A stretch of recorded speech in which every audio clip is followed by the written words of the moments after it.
Ang araw sa inyong lahat. Kung ikaw ay bago pa lang na nanonood ng aking YouTube channel, please don't forget to subscribe. Kung ikaw naman po ay nanonood sa aking Facebook account or YouTube Facebook account or TikTok account, please don't forget to follow. And please help me grow my subscriber by sharing this to your friends. And don't forget to like, mga kaistorya. Ayun mga kaistorya, kung ikaw po ay natuwa, naaliw sa aking content ngayon, pwede nyo pong i-click ang thanks. Pag-click nyo sa thanks dyan sa lower right side ng video na ito, lalabas yung super thanks. Ayun, mas maganda kung i-click mo yan mga kaistorya. And please don't forget to, kung kayo naghahanap ng mga magagandang apparel, dress, blouses, trousers, shoes, apparel for women mga kaistorya, pwede po kayong bumisita sa Facebook account ng aking wife, Glynes May Arsua.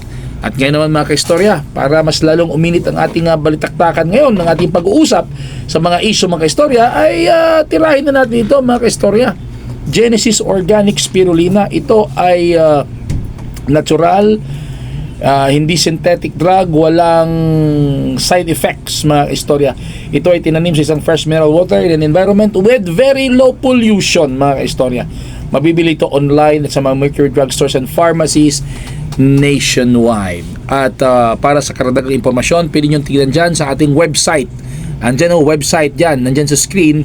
And you can also text or call these numbers na nasa screen. Okay, so bago tayo magpapatuloy ay uminom muna tayo. Ang iniinom ko ay 4 na Genesis Organic Spirulina araw-araw eh. Ayun. Aha.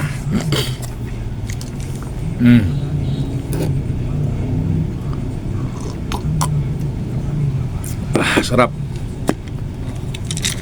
Genesis Organic Spirulina, ang dekalidad na spirulina ng bayan mga kaistorya.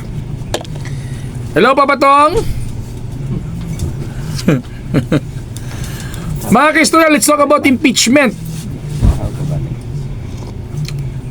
May mga nauugong na mga balita na magiging abogado daw ni Vice President Sara Duterte if matutuloy yung impeachment trial ay ang kanyang ama na si former President Rodrigo Roa Duterte mga kaistorya. Dapat mag-isip ang mga political strategy sa kabilang kampo. Kasi alam nyo kung matutuloy yan mga kaistorya na ang magiging abogado ni VP Sara ay ang kanyang ama. It is the first time in the history of Philippine politics na na-impeach ang isang vice president at ang kanyang abogado ay ang kanyang ama.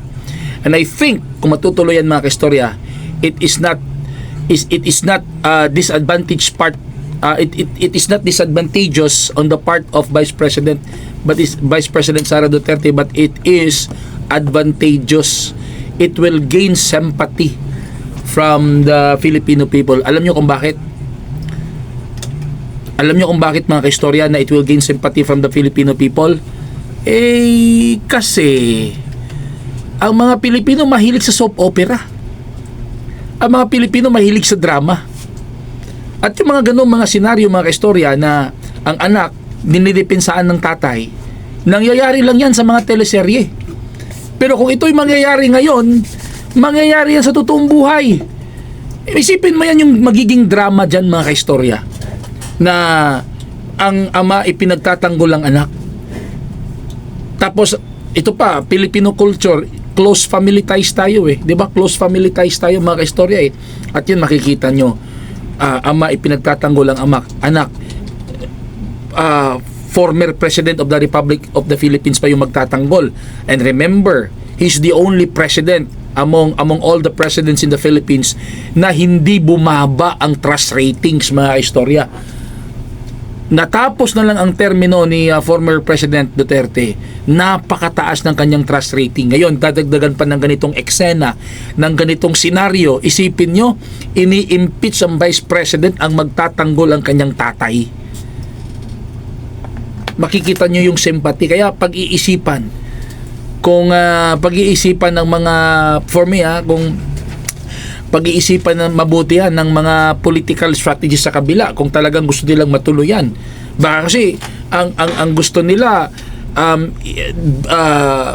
bilisan ang impeachment trial para matanggal si Vice President Sara Duterte before 2028. baka kapag ka matuluyan na si former President Duterte ang magiging abogado, baka the other way around ang mangyayari. Baka kabaligtaran ng mangyayari, mga kaistorya.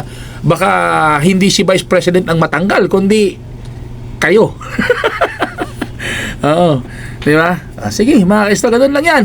Ano masasabi nyo sa mga pinag-usapan natin ngayon, mga kaistorya? Please write your comments below. At kung ikaw ay bago pa lang sa aking YouTube channel, please don't forget to subscribe. And don't forget to follow my Facebook and TikTok account, mga kaistorya. Maraming salamat at magandang araw po sa inyong lahat.